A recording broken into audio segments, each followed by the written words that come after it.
João, capítulo 16, verso de número 21. Quem encontrou, diga amém. A mulher, quando está para dar à luz, sente a tristeza, porque é chegada a sua hora. Mas depois de ter dado à luz, a criança já se não lembra da aflição, pelo prazer de haver nascido um homem no mundo.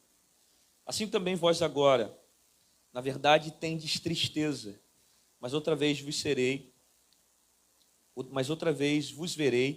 e o vosso coração se alegrará, e a vossa alegria ninguém tirará.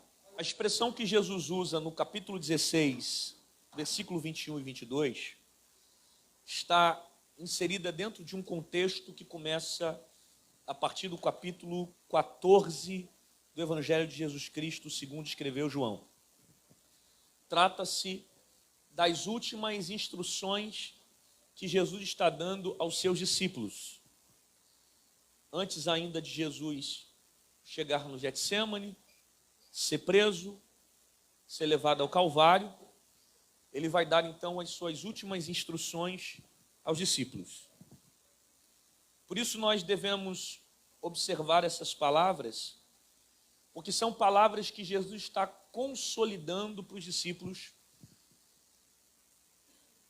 sintetizando praticamente tudo o que ele passou a maior parte da sua existência ensinando e pregando. Só que agora no capítulo 14 em diante, Jesus explica e começa a ensinar para os discípulos a necessidade que tem dele ir para o Pai. Então lhes explica que não estará mais com os discípulos. Ele será levado e subirá com o Pai. Ele diz que isso é necessário para que o Pai envie a sua promessa. Essa promessa ele está se referindo ao Consolador, que nós conhecemos também como Espírito Santo.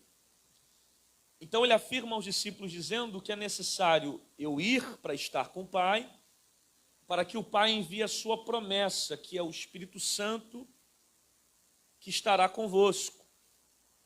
Porque agora eu estou convosco em matéria, em corpo. Mas se o Espírito Consolador for enviado até vós, ele estará contigo até a consumação dos séculos. E Jesus aqui usa um exemplo para tematizar um pouco das instruções que ele estava passando para os discípulos a respeito da mulher quando fica grávida. E diz que quando a mulher dá luz, ela sente uma tristeza. E, na verdade, a expressão aqui no grego não quer falar que ela está triste no sentido de não querer passar por aquele momento, mas no sentido de sofrimento.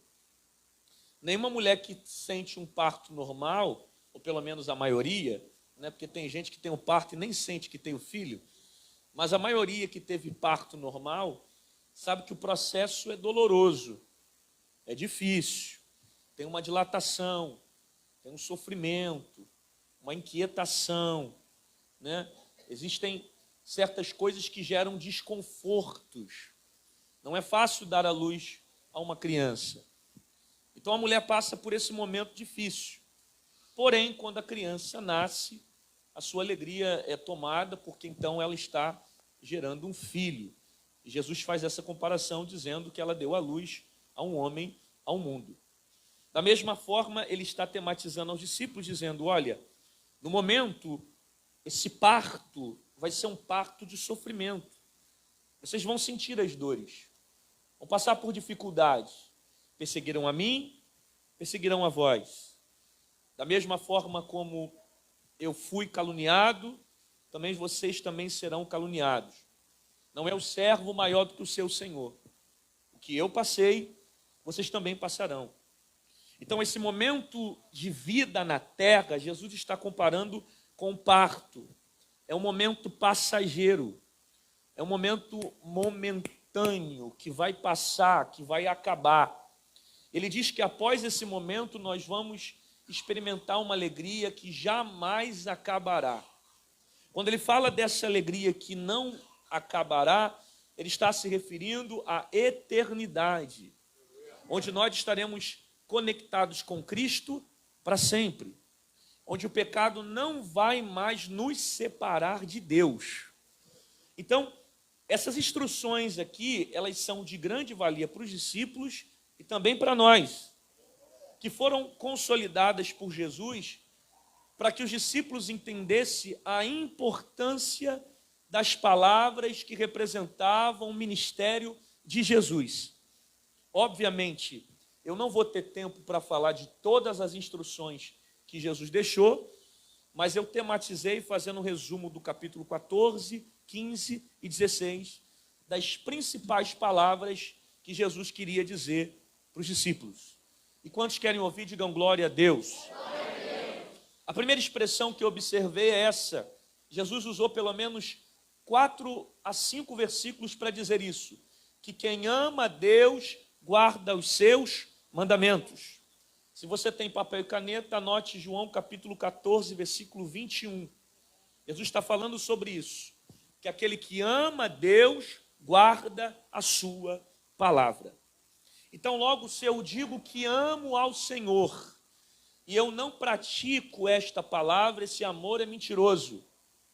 Se eu digo que eu amo ao Senhor e eu não tenho temor de pecar, eu não tenho receio de fugir daquilo que Deus não se agrada, esse amor é mentiroso. Não existe um amor verdadeiro que é falado apenas com palavras. Se você acorda no dia pela manhã, vai agradecer ao Senhor pelo dia e diz: Senhor, eu te amo, e o seu comportamento não condiz com as suas palavras, esse amor não é verdadeiro. Porque o amor verdadeiro, ele é provado com atitudes. Se eu disser para alguém que eu a amo e eu não tenho um comportamento de amor, esse amor é mentiroso. Porque palavras não fazem sentido se não tiverem obras. Por isso que a Bíblia diz que a fé sem obra, ela é morta. Então não basta apenas eu dizer que eu amo, que eu dizer que eu creio, que eu dizer que eu confio, se eu não tenho comportamento de amor. Se eu digo que eu amo a Deus, eu preciso andar em uma vida em temor, em fidelidade, em compromisso com Deus. E esse amor não pode ser somente na frente dos outros, para que as pessoas vejam o quanto eu amo. Esse amor tem que ser mantido na ausência das pessoas. Quando você está sozinho, quando você tem oportunidade de pecar, quando você tem oportunidade de errar, é nesse momento que você diz se você realmente ama a Deus ou os prazeres. Se você ama mais a Deus ou os desejos. Se você ama mais a Deus ou as suas vontades. Então, todo aquele que ama a Deus, ele guarda os seus mandamentos. É impossível alguém dizer que ama e não gostar dessa palavra. Alguém dizer que ama e não gosta de ouvir uma pregação. Alguém dizer que ama e não gosta de ouvir a ministração. Não, eu prefiro ficar 1 hora ouvindo só música dentro do culto. Eu prefiro ficar 1h30 só ouvindo louvores. Eu prefiro fazer outras coisas, ir para o shopping, no McDonald's, ir para outras atividades, do que sentar 1 hora, 1h30 para ouvir uma mensagem. Isso é sinal que você não tem um amor verdadeiro. Porque o amor verdadeiro é aquele que guarda os mandamentos. E tem prazer em ouvir a verdade. Porque o Senhor é a verdade. A primeira instrução que eu vejo é essa: quem ama a Deus guarda os seus mandamentos. A segunda instrução que eu vejo, João capítulo de número 14, versículo 17, se você quiser anotar. Ele disse assim: o Espírito que o mundo não pode conhecer, mas porém em vós ele habita. Ele está dizendo o seguinte: as pessoas que estão nesse mundo não vão conhecer o Espírito Santo.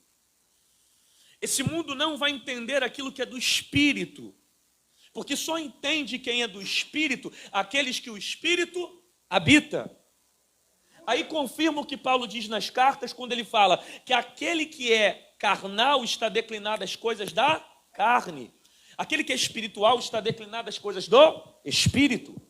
Aí Paulo vai dizer que a cruz para os homens é loucura, mas para nós que cremos é o poder de Deus. Então perceba, Jesus está ensinando o seguinte: que o mundo jamais vai entender o que vem do Espírito. As coisas do Espírito não são discernidas de formas comuns, materiais, normais. A razão atrapalha, às vezes ela não consegue conectar com aquilo que vem do céu. Porque as coisas do Espírito, elas confrontam as coisas da carne. O Espírito não conhece, o Espírito que o mundo não pode conhecer. Mas nós conhecemos porque ele habita dentro de nós. Então, às vezes, nós sentimos uma palavra chamada testificação, que é o Espírito que confirma as suas obras e as suas manifestações. O mundo não sente isso. O mundo não compreende o que é a testificação do Espírito, porque o Espírito não habita no mundo. O Espírito, o Consolador, ele habita dentro de nós. Terceiro, Jesus instruindo os discípulos, ele vai usar uma expressão dizendo: vocês ficam tranquilos, eu estou indo para estar com o Pai, porém eu não vos deixarei órfão. Isso aqui é tremendo, porque Jesus sabe que os discípulos vão passar por um longo período de dificuldade, de perseguição, de opressão, de calúnia, de sofrimento. Aí Jesus deixa registrado nas suas últimas instruções que eles não ficarão órfãos. Olhe para alguém perto de você e diga: você não está sozinho. Diz: você não está sozinho. Você não está sozinho. Isso já desde a época que Jesus ensinou para os discípulos. Ele estava dizendo: olha, eu vou para o Pai, mas eu vou deixar o Consolador com vocês. Vocês não ficarão sozinhos. Quando vocês forem caluniados, eu estarei com vocês. Quando vocês passarem por dificuldades, eu estarei com vocês. Quando as pedradas virem te atingir, eu estarei com vocês. Quando as lutas vierem para te parar, eu estarei com vocês. Vai ter momento que vocês vão até pensar que estão sozinhos. A enfermidade vai bater na porta. O médico vai dizer que não tem cura. Você vai passar por traições, decepções amorosas. Vai passar por traições nas amizades. Vai passar por problemas financeiros. Portas vão se fechar. Alguns momentos serão muito difíceis. Mas você não pode esquecer que você não está sozinho. Ele não te deixa sozinho.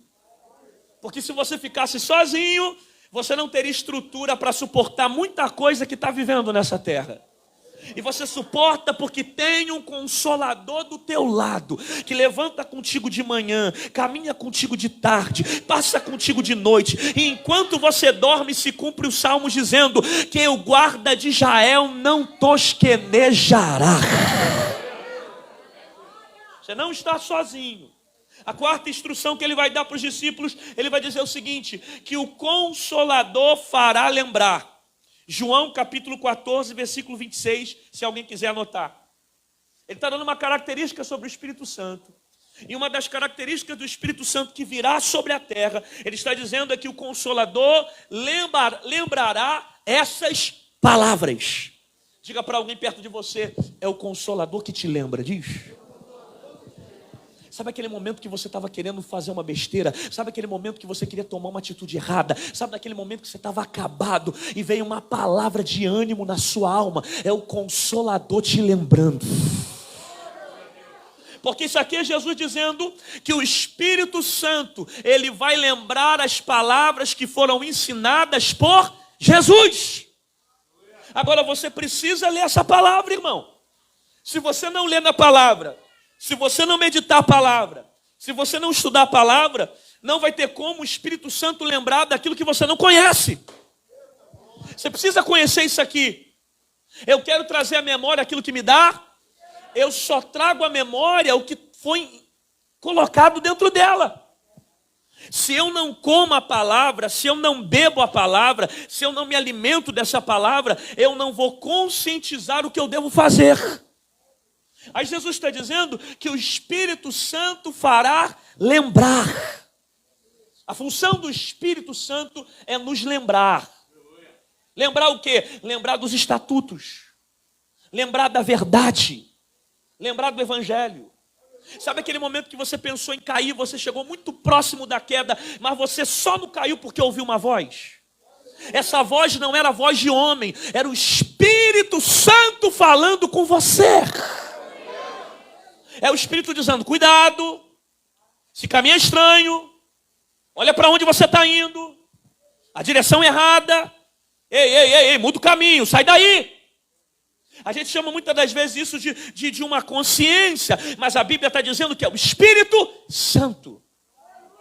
Porque a consciência do homem, a natureza do homem, ela está declinada à queda, ela está declinada ao pecado, ela está declinada à corrupção.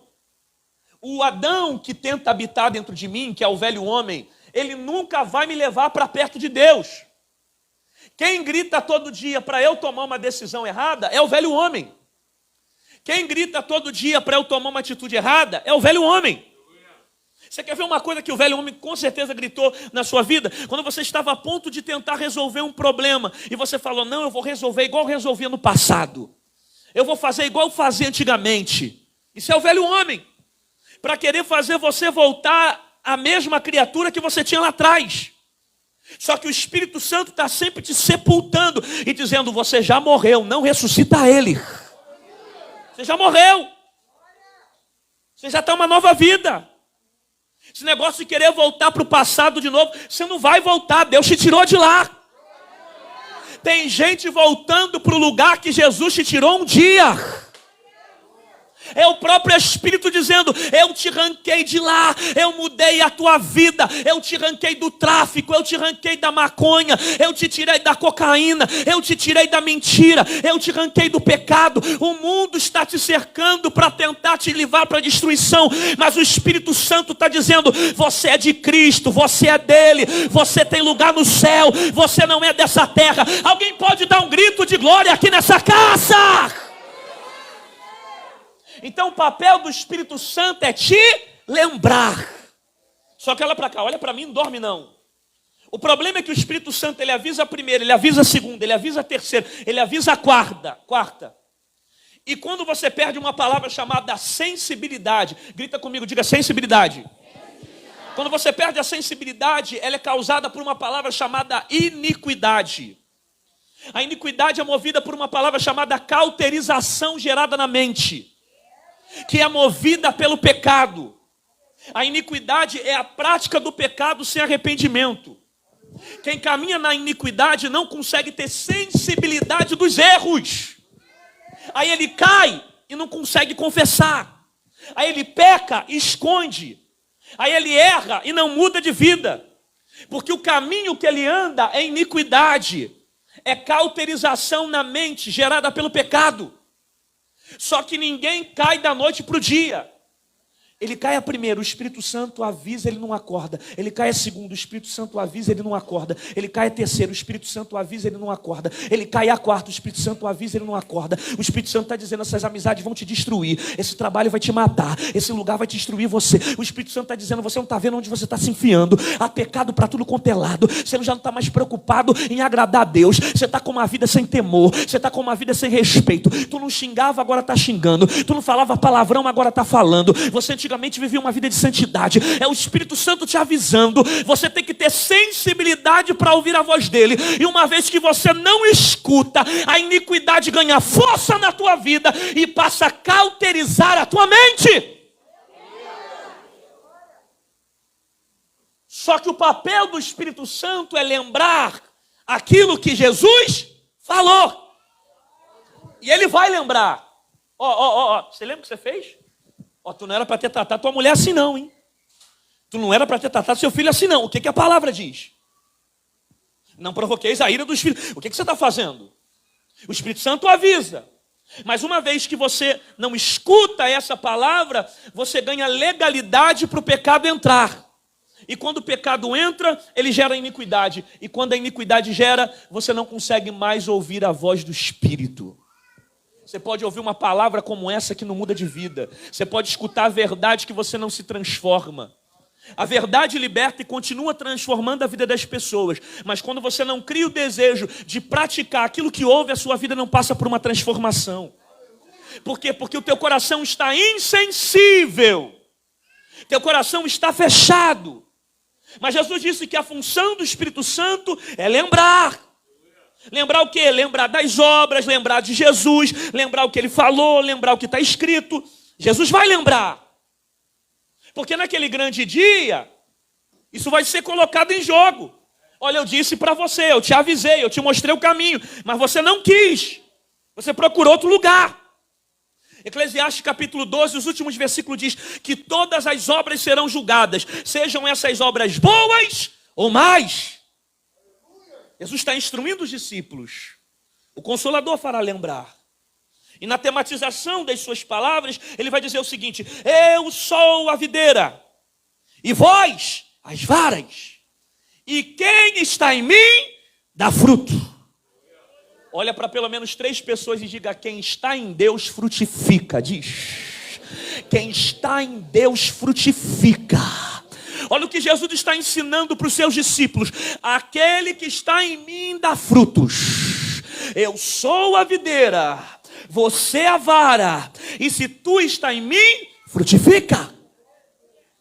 Se você foi chamado por Jesus e você não encontrou a necessidade de frutificar, você ainda não está no Evangelho de Jesus. Porque Cristo é a videira, nós somos a vara. E Ele nos chamou para dar frutos. Quais frutos que você tem dado? Quais obras que você tem mostrado? Tem alguém que está me ouvindo aqui ou está dormindo? Eu sei que o negócio está feio. Quais frutos que você tem dado na tua faculdade? Quais frutos que você tem dado na tua escola? Quais frutos que você tem dado na tua vizinhança? Quais frutos que você tem dado na tua rua? Quais frutos que você tem dado no teu trabalho? Quais frutos que você tem dado na tua empresa? As pessoas se sentem bem em falar com você de coisas do pecado, de assuntos da Babilônia, ou elas respeitam o evangelho que você crê? Aleluia! As pessoas se sentem confortáveis em dialogar com você sobre o mundo, ou elas simplesmente respeitam os princípios que você crê? Porque uma vez que o pecador se sente à vontade em falar com você com o sistema da Babilônia, tem alguma coisa errada na sua vida. Pastor, mas na Bíblia estava escrito que Jesus sentava na mesa para comer com pecadores. Verdade, só não se esqueça. Jesus sentava na mesa para pregar para pecadores e não para pecar com pecadores. A partir do momento que eu compactuo com a palavra dele, eu não tenho autoridade sobre o mundo. Tem alguém que está me ouvindo aqui ou já dormiu na igreja? Porque toda autoridade é constituída com exercício, com prática. Eu preciso entender que se eu estou em Cristo, eu tenho que frutificar. Irmão, o ano começou, nós estamos já no início de 2022. Tem gente que está pouco interessada em trabalhar para Deus, irmão. Eu vou continuar chegando atrasado mesmo. Eu vou continuar fazendo qualquer coisa para Deus. Eu vou continuar orando de qualquer forma. Eu vou continuar vindo para a igreja de qualquer forma. Eu vou continuar pregando de qualquer forma. Eu vou continuar cantando de qualquer forma. Eu vou continuar tocando de qualquer forma. O ano virou, mas a vida dele não virou. Por que a vida não virou? Porque ele não entendeu que Cristo é a videira. Porque se Cristo é a videira, tem que ter necessidade de frutificar. Aí eu vou ficar sentado aqui na minha cadeirinha, vou esperar o meu tempinho passar para sair da igreja, para Deus me dar uma outra direção, para ir para outro lugar. Meu filho, se for para você ficar sem envolver com o reino, sem se envolver com a obra, é melhor que você procure um outro lugar para trabalhar na obra de Deus, porque você não está aqui numa instituição. Nós não somos simplesmente 4 paredes, nós somos a igreja de Cristo, e a igreja de Cristo trabalha, a igreja de Cristo se envolve, a igreja de Cristo dá frutos, a igreja de Cristo faz a diferente. Quem é a igreja? Dá um grito de glória aqui nessa casa. Catuca perto de você e diga: Deus te chamou para dar frutos.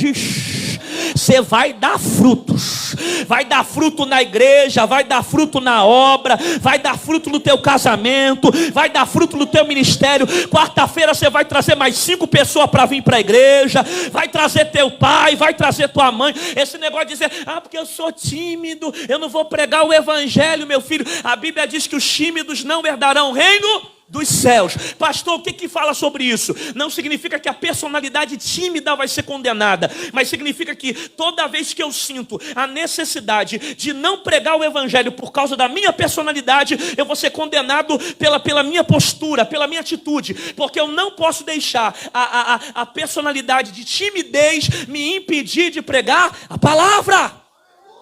Eu preciso pregar, eu preciso dar frutos. O evangelho não é só para mim, o evangelho é para... Isso aqui é princípio que Jesus deixou para os discípulos. Jesus disse assim: ide pregar o evangelho a toda... É pregar o evangelho, é falar de Jesus, é encher as pessoas do reino de Deus, é deixar frutos por onde você passar. Jesus está ensinando dizendo: se vocês são meus discípulos, vocês precisam gerar frutos. Sexta lição que Jesus está dando, João capítulo 15, versículo 15. Não te chamo de servos, mas de amigos, porque amigo, tudo quanto ouve do Pai, tenho passado a vós. Perceba, Jesus não quer um relacionamento de servo e simplesmente de senhor. Jesus quer um relacionamento de amigo. Significa que ele quer intimidade. Olhe para alguém perto de você e diga: Deus quer relacionamento. Diz. Sabe, Deus quer relacionamento. Quem aqui tem um melhor amigo? Quem aqui tem um melhor amigo? Quem tem? Quem tem? Ninguém tem? Eu vou orar para Deus mandar amigo para você, que você está ruim de amizade mesmo, hein? Eu vou orar para Deus mandar coisa boa. Preste atenção aqui. Não se constrói verdadeiros amigos da noite para o dia, sim ou não? Ah, é? Não. Amigos verdadeiros não se começam simplesmente em um dia, em 2 dias. Por isso que é difícil nós termos grandes amigos. Porque geralmente amigos de verdade são pessoas que participam da nossa história, da nossa vida. O tempo, ele vai dizendo para nós se as pessoas, elas verdadeiramente valem a pena estar na nossa vida ou não. Tem uma frase de Mac Anderson que eu gosto, ele diz o seguinte, que a prosperidade, ela aproxima os colegas, mas a crise revela os verdadeiros amigos. Porque são as dificuldades que revelam os relacionamentos. São as dificuldades que revelam as pessoas na nossa vida. Então, dificilmente a gente constrói uma amizade sem diálogo, sem tempo, sem investimento. Amém, irmãos? Amém. O que você está fazendo aqui hoje é um investimento. Você poderia estar em muitos lugares hoje, sim ou não? Você poderia estar no shopping agora, mas você está na igreja. Por que você está na igreja? Porque você entende que você precisa disso para a sua vida espiritual. Assim como tudo na vida é um investimento. Jesus está dizendo que Ele quer ser o meu amigo. Mas para que eu seja amigo dele, eu preciso ter um relacionamento. Como é que você quer ser amigo de Deus se você não conversa com Deus, irmão? Como é que você quer ser amigo de Jesus se você não tem experiências com Ele? Você não pode conversar mais com seu pai, com a sua mãe, do que com Jesus. Você não pode conversar mais com teus primos do que com Jesus. Você não pode mais conversar com a tua empresa, com seus colegas, com o seu trabalho, do que com Jesus. Jesus tem que ser a primeira palavra que você fala quando levanta e a última palavra quando você dorme. Ele precisa estar dentro da sua vida. Ninguém se torna íntimo do Espírito Santo da noite para o dia. Para a gente se tornar íntimo, a gente tem que investir tempo. Oração, jejum, pregação, preencher a mente com as coisas do reino, se envolver com Deus, orar. É assim que a gente vai tendo relacionamento, irmão. É assim que a gente vai buscando ao Senhor. Eu me lembro na época da minha adolescência, que tinha dia que eu ficava de segunda a segunda no monte. Era só monte. Eu ia para o monte, descia do monte, subia para o monte, descia para o monte, amanhecia, eu queria ficar o tempo todo só orando. É claro que quando você é mais novo, você tem uma quantidade de tempo muito maior que você tem hoje. Hoje você trabalha, tem filho, tem uma responsabilidade, você precisa administrar tudo isso. Mas o que você precisa entender é que se você quer relacionamento, você tem que conversar com o Espírito Santo. Ele é teu amigo. Ele quer ouvir a sua voz. Jesus está dizendo, eu não tenho mais chamado de servo, mas tenho chamado de amigo. Eu quero te fazer revelar segredo. Eu quero contar segredos para você. Eu quero revelar coisas que você ainda não conhece. E você sabia que se você tivesse íntimo de Jesus, você não estaria passando por muita coisa que está passando hoje. Porque quanto mais perto de Jesus, mais livre você fica de certas ciladas. Essa igreja crê que o Espírito Santo, ele revela as ciladas do inimigo. Essa igreja crê nisso. Que o Espírito Santo, ele pode dizer, cuidado com esse caminho, vai para cá, joga para lá, cuidado, porque ele está te alertando para que você não morra, para que você não caia. Se eu quero relacionamento com Deus, eu preciso me aproximar, eu preciso conversar. 7ª lição, João capítulo de número 15, versículo de número 19. Jesus disse assim: se vós fosse do mundo, o mundo te amaria. Mas como não sois do mundo, o mundo vai odiar. Perseguirão a mim e perseguirão a vós. Sabe o que ele está dizendo? Que por mais que você faça de tudo para ser amado nesse mundo, o mundo não vai te amar. Diga para alguém perto de você, você não vai ser amado pelo mundo. Olha para cá e não dorme, porque essa palavra aqui você vai ouvir em poucos lugares, mas aqui você vai ouvir. Nós estamos vivendo hoje uma geração. A todo tempo eu estou vendo a igreja, e eu estou percebendo porque a gente estuda a palavra e percebe o crescimento da apostasia no mundo. O relógio da igreja está caminhando para a volta de Jesus. Os sinais escatológicos estão praticamente todos se cumprindo. Já se cumpriu quase tudo. Eu vou além, se cumpriu todos os sinais. Só não voltou Jesus ainda porque ainda não é o seu tempo.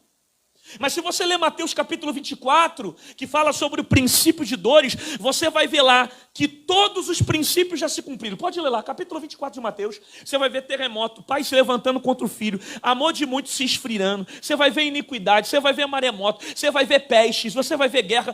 Pestes, então, a gente está vivendo um tempo de pandemia. Jesus disse que quando chegasse o tempo dele voltar para buscar a igreja, que todo olho verá. E hoje, com uma coisa chamada internet, acontece um negócio em Bangu e o mundo inteiro sabe. O mundo inteiro sabe. Por quê? Porque hoje nós vivemos uma geração, escuta isso, onde é totalmente possível se cumprir o que Jesus dizia já há muito tempos atrás, que todo olho verá. Essa geração está fazendo parte disso. Significa que Jesus está muito próximo, porque as palavras estão se cumprindo. Só que nós hoje estamos caminhando numa igreja, no Brasil, eu falo da nossa nação, onde a todo tempo a igreja quer a aprovação dos homens. A todo tempo eu vejo a igreja tentando agradar as pessoas. Gente, eu não prego só em Bangu não, vocês me conhecem. Deus tem me levado pelo Brasil e fora. Eu tenho sentado para conversar com pessoas de poder, pessoas de autoridade, pessoas de muito conhecimento no Brasil, grandes líderes dessa nação. E eu vejo pessoas que estão preocupadas com a experiência que a pessoa vai ter dentro do templo. Não vamos colocar um telão de LED, porque o pessoal gosta de LED. Não vamos colocar um negócio maneiro, a pessoa tem que se sentir confortável dentro da igreja. Não fazer um negócio top para cá, porque não? Porque todo mundo tem que gostar desse ambiente para vir para cá e entender que é só uma experiência. A todo tempo eu percebo que a igreja tem a necessidade de querer a aprovação dos homens. Está tentando confortar os homens. Fora o estereótipo, o tipo de mensagem. Olha as mensagens que saem hoje do púlpito. Você quase não se ouve mais pregar sobre cruz. Você quase não vê mais pregar sobre a volta de Jesus. Você quase não se vê mais pregar sobre arrependimento. Eu me lembro que eu fui pregar numa determinada igreja e quando eu comecei a falar de arrependimento, o pastor balançou o meu ombro e disse assim, aqui não prega esse tipo de pregação. São igrejas que estão caminhando com sentido de apostasia.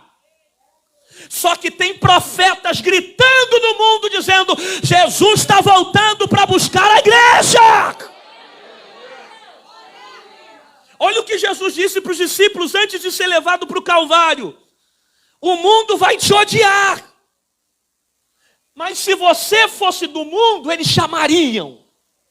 Mas como não sois do mundo, eles vão te odiar.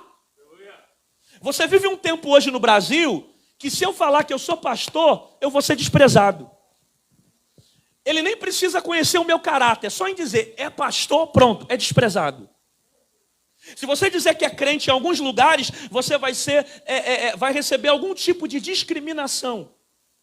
Dentro de uma empresa, dentro de um meio de trabalho. Você vai ver que certas áreas vão ser até bem habilitadas. Mas se você falar que serve a Deus, que crê em Jesus, alguma coisa tem de errado. Já gera um tipo de discriminação. Isso aqui no Brasil, onde nós temos liberdade para pregar o evangelho. Agora tem lugares lá fora, como há 2 anos atrás, na época da Síria, não sei se vocês lembram, os cristãos estavam perdendo a cabeça, sendo torturados, sendo mortos. A igreja está sendo praticamente escravizada. A gente vê na China algumas igrejas que não podem se reunir para pregar a palavra, se reúnem em lugares subterrâneos. Tem lugares aí em alguns países lá fora do Oriente Asiático, que se falar que crê em Jesus vai ser perseguido. Você vê essa religião que tenta ser predominante, aonde fica nessa guerra, né, do Islã, tal, não sei o quê. Qualquer coisa que você fala contra a religião, e até mesmo se dizer que é cristão, você vai ser perseguido. É óbvio que eu estou falando dos extremistas, mas são pessoas que têm uma manipulação de destruir aqueles que pregam o evangelho de Jesus. E Jesus falou, só por amor a mim, muitos serão perseguidos. Muitos serão perseguidos. Ele diz, haverá perseguição. Você vai ser odiado. As pessoas não vão gostar de você. Então a igreja precisa entender isso. Por mais que a gente faça tudo que é de bom, por mais que a gente trabalhe, por mais que a gente se envolva, por mais que nós venhamos ser maravilhosos, o evangelho continua dizendo que a igreja será odiada. Não é porque a igreja com comportamento, é por causa da pregação da igreja. A igreja carrega uma palavra que transforma o mundo. A igreja carrega uma palavra que leva o homem para a eternidade. E nós estamos vendo uma guerra política para tentar acabar com os princípios do evangelho. Nós estamos vendo uma luta, esse ano é ano de eleição. E eu sempre, a gente nunca toma partido dizendo voto em fulano, voto em Beltrano. Mas é importante você guardar princípios, irmão. É importante você votar em gente que tem princípios. Porque há um interesse maligno para tentar desarticular a igreja, para tentar impedir o crescimento da igreja, para tentar destruir a igreja. Mas enquanto tiver os 7.000 que não se corrompeu, que tem vida com Deus, vai ser resistência para a Babilônia nessa terra. Alguém pode dar um grito de glória dentro dessa casa bem forte? Oitava instrução que Jesus está dizendo. Jesus vai dizer que o Espírito convencerá o homem do pecado. João capítulo 16, versículo 8. Olha para cá. Jesus está mostrando para os discípulos o seguinte: por mais que vocês preguem, por mais que vocês oram, expulsa demônio, cura doença, faz milagre acontecer, por mais que tenha sinais, quem vai convencer o homem do pecado é o Espírito. Diga para alguém perto de você, não é você, é o Espírito, diz. Porque quando você entender isso, você vai compreender que a responsabilidade de convencer alguém do pecado é do Espírito Santo. Então, por mais que você tente ganhar o seu pai para Jesus, pregue para ele, mostre o evangelho para ele, mas só quem vai transformar a vida dele é o Espírito. Porque é o Espírito que convence o homem do pecado. Jesus está deixando claro para nós que quando o Consolador vir, ele vai vir com a intenção de convencer o homem dos seus erros, de convencer o homem do pecado, de convencer o homem das suas falhas. Então, não é o pastor Rodrigo que vai convencer alguém de passar por uma mudança, mas é o Espírito. É a palavra que nós ministramos e o Espírito que vai conduzindo a palavra e vai levando o homem ao arrependimento. Aí Jesus termina a sua instrução, a última instrução que eu guardei, dizendo: tenho-vos dito isso para que tenhais paz. João capítulo 16, verso 33. Porque no mundo tereis aflições, mas tende bom ânimo. Eu venci o mundo. Olha o que Jesus falou. Tenho-vos dito isso para que em mim tenhas paz. Presta atenção aqui. Essa paz você só recebe se for em Cristo. Você já passou por momentos que você está cercado de luta, crise, deserto, problema, mas quando você dobra o teu joelho e vai orar, parece que a tua alma se enche. Você já passou por isso? Você está duro, está seco, não tem dinheiro nem para comprar um açaí. Aí você vai dobrar o joelho para orar. O Espírito Santo começa a te encher e vai dizer: olha, meu filho, você pode não ter um dinheiro no bolso, mas eu te amo demais. O Espírito Santo começa a te encher. Jesus está dizendo o seguinte: tenho-vos dito isso para que tenhas paz. Jesus está mostrando as aflições do mundo, as perseguições do mundo, mas ele está dizendo: em mim vocês terão paz. Isso aqui é o segredo para que você tenha felicidade. Porque a felicidade não consiste na casa, no carro, nas coisas, no dinheiro. Ih, meu filho, se você está pensando que você vai ser feliz quando você tiver o carro, você nunca vai ser feliz. Ah, eu vou ser feliz quando eu tiver casa própria. Vai ser feliz nunca. Ah, eu vou ser feliz quando eu desencalhar e casar. Vai nessa, vai continuar infeliz. Ah, eu vou ser feliz quando tiver filho. Vai continuar infeliz. Ah, eu vou ser feliz quando tiver dor filho. Vai continuar. Como é que eu vou ser feliz? Quando tiver Jesus na sua vida. Ah, mas eu tendo Jesus, eu estou passando por picos de infelicidade. Dobre o teu joelho que Jesus vai encher tua vida de paz. Isso aqui é Bíblia, isso aqui é Bíblia. Jesus está dizendo, vai ter aflição, vai ter adversidade, vai ter crise, vai ter luta, vai ser muito difícil, mas em mim você vai ter paz. Catuca alguém perto de você e diga, Jesus te dá paz. Diz, receba esse shalom, receba essa paz, receba essa alegria que o mundo não te dá, essa alegria que a maconha não te dá, essa alegria que a cocaína não te dá, essa alegria que o sexo não te dá, essa alegria que o mundo não pode te dar. Somente Cristo te dá paz para você permanecer de pé, para você levantar 4 horas da manhã para trabalhar. Tá difícil? Tá, tem aflição? Tem, mas eu sei que o meu Redentor vive e em breve se levantará. Só quem tem paz em Jesus faz aquele barulho que o diabo não gosta.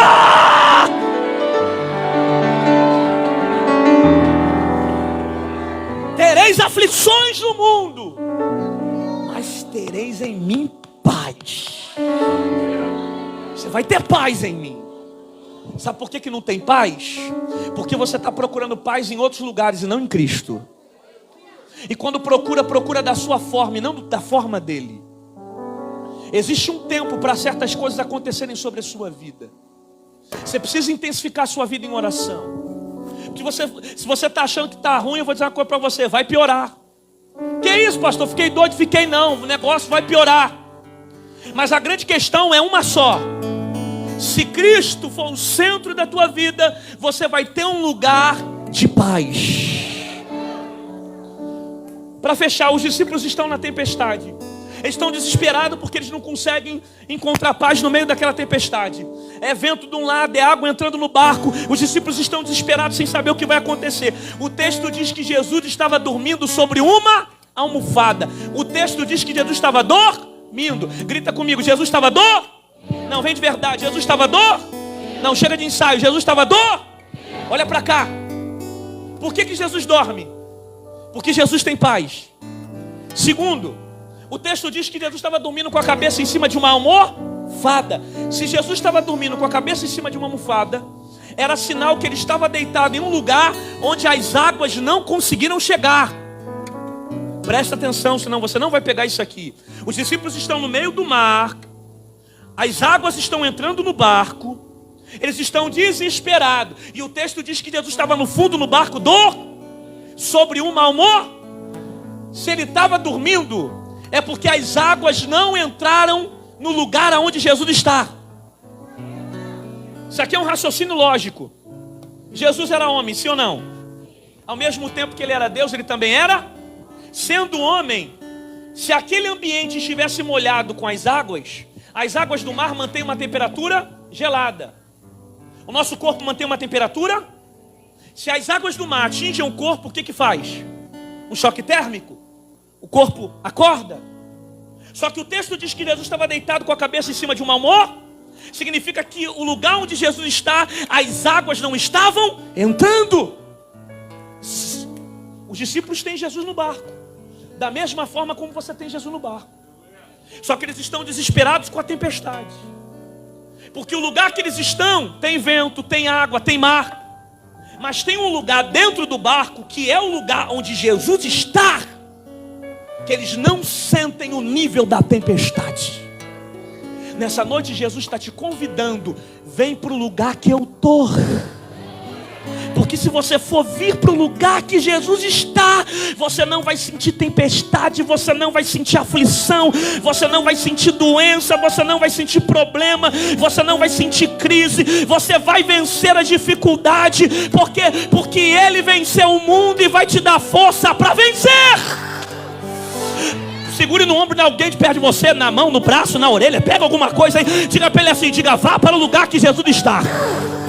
Diga, Satanás quer te parar nessa noite, mas você não vai parar. Diga: recebe essa palavra. Tereis aflições no mundo, mas você tem paz em Jesus. Só quem crê aplauda glorificando o nome de Jesus. Se é para aplaudir, aplauda dando glória. Com a mão bate palma, com a boca da glória. Com a mão bate palma, com a boca da glória. Aplauda exaltando, aplauda engrandecendo, aplauda magnificando. Se é para Jesus, pode ser melhor. Se é para Jesus, pode ser dando glória. Quem é de glória, dá glória. Quem é de aleluia, dá aleluia. Quem é de grito, grita. Quem é de pulo, pula. Quem é de mistério, entra. Quem é de lágrima, chora. Alguém acredita que a paz em Jesus, a paz em Jesus, a paz em Jesus, a paz em Jesus, a paz em Jesus.